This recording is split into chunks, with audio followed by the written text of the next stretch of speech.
하루를 여는 날샘 묵상입니다.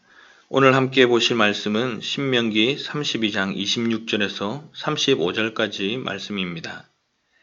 내가 그들을 흩어서 사람들 사이에서 그들에 대한 기억이 끊어지게 하리라 하였으나 혹시 내가 원수를 자극하여 그들의 원수가 잘못 생각할까 걱정하였으니 원수들이 말하기를 우리의 수단이 높으며 여호와가 이 모든 것을 행함이 아니라 할까 염려함이라. 그들은 모략이 없는 민족이라 그들 중에 분별력이 없도다. 만일 그들이 지혜가 있어 이것을 깨달았으면 자기들의 종말을 분별하였으리라. 그들의 반석이 그들을 팔지 아니하였고 여호와께서 그들을 내주지 아니하셨더라면 어찌 하나가 천을 쫓으며 둘이 만을 도망하게 하였으리요. 진실로 그들의 반석이 우리의 반석과 같지 아니하니 우리의 원수들이 스스로 판단하도다. 이는 그들의 포도나무는 소돔의 포도나무요 고모라의 밭의 소산이라. 그들의 포도는 독이 든 포도이니 그 송이는 쓰며 그들의 포도주는 뱀의 독이요 독사의 맹독이라. 이것이 내게 쌓여 있고 내 곳간에 봉하여 있지 아니한가. 그들이 실족할 그때에 내가 보복하리라. 그들의 환난 날이 가까우니 그들에게 닥칠 그 일이 속히 오리로다. 아멘.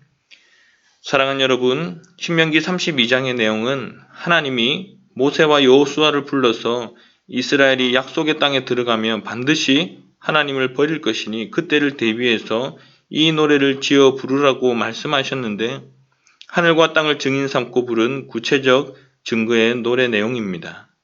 특별히 오늘 읽은 본문은 하나님께서 이스라엘 백성을 마냥 심판하시고 멸망시키지는 않을 것에 대한 내용이며 왜 그렇게 하시는지에 대한 내용이 담겨 있습니다. 사랑하는 여러분, 이스라엘이 고통스러워하고 망하게 하는 이유에 대해서 저들의 원망 불평을 잘 들어보면 늘 하나님이 이유이고 근원입니다. 그러나 하나님께서 진노하시고 그들을 망하게 하는 이유는 전적으로 그들에게만 있습니다. 그래서 하나님은 신명기에서는 여러 번 그런 그들을 스스로 부패하였다라고 말씀하는 것이죠. 그러나 하나님은 오히려 그럼에도 불구하고 늘 그들에게 배신을 은혜로 갚아 주었습니다. 그런데도 그들은 늘 하나님을 배신하고 패역하였는데 그것을 하나님께서는 교만이라고 말씀하십니다. 사실 웬만큼 잘못해서는 하나님께서 이렇게 진노하시지도 않습니다. 그러나 하나님의 진노가 다가 아닙니다. 소망의 말씀은 그러한 진노 가운데서도 회복이 우리에게 있다는 것이죠. 25절까지 보면 하나님께서는 자손들까지 다 멸망시키고 심지어는 오늘 26절에 보니 기억 속에서조차 사라지도록 흩어버리겠다고 하셨으나 다시 회복시키실 것을 암시하고 있습니다. 27절에 보니 그렇게 하나님이 이스라엘을 심판했더니 이방 민족들이 이스라엘에게 이기는 것이 자신들이 잘나서 그렇게 한 줄 알고 하나님을 더 무시하고 오만 방자해질까봐 하나님의 영광이 가려워질까봐 회복시킨다고 말씀하고 있습니다. 28절에 그런 이방 민족을 하나님은 모략이 없는 민족, 곧 분별력이 없다고 하십니다. 그들이 그렇게 생각하는 이유인즉슨 하나님을 아는 지식, 지혜, 곧 믿음이 없기 때문입니다. 하나님이 그냥 세상의 모든 사람들에게 베풀어 주시는 일반적인 은총으로서는 그러한 하나님의 섭리를 알 수 없고 특별한 지식, 지혜로만 알 수 있는데 곧 하나님을 아는 지식이 그들에게는 없기 때문이라는 것이죠. 30절에 그들의 반석은 이스라엘의 하나님이십니다. 그들의 반석이신 여호와 하나님께서 이스라엘을 그들에게 팔고 내어주지 않았다면 어찌 이방민족 하나가 이스라엘 천을 내쫓을 수가 있고 둘이 어찌 만을 도망하게 만들 수 있겠는가 하는 것입니다. 아무리 이스라엘이 전쟁에 문외한 민족이라 할지라도 이 정도는 아닐 텐데 상식적으로 이해할 수 없는 일인데 하물며 이 민족은 10가지 재앙을 애굽에게 내리며 애굽을 망하게 하고 홍해를 가르며 소리 한번 지르면 성이 무너지고 하늘의 해와 달도 멈추게 하며 손만 들면 전쟁에서 승리하는 민족인데 하나님이 이 백성을 내어주지 않았다면 이방 민족이 어찌 이길 수 있었겠느냐 하는 것입니다.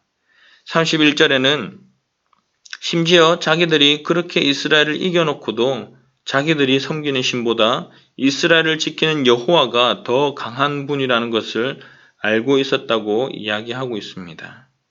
이 정도 되면 누구나 다 이스라엘에게 뭔가 문제가 있어 하나님이 그렇게 하셨다고 봐야 하는데도 그들은 하나님에 대한 지식이 없으니 택한 백성을 징계하는 것을 모르는 것입니다.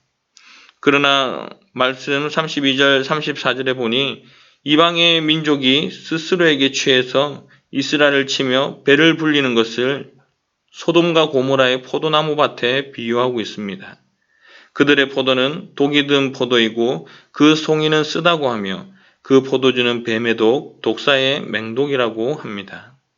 지금은 하나님께서 내어주어서 이스라엘을 취하고 이스라엘을 압제하여 잘 먹고 잘 사는 것 같지만 결코 그것이 영원한 승리로 이어지지 않을 것을 이야기하고 있습니다.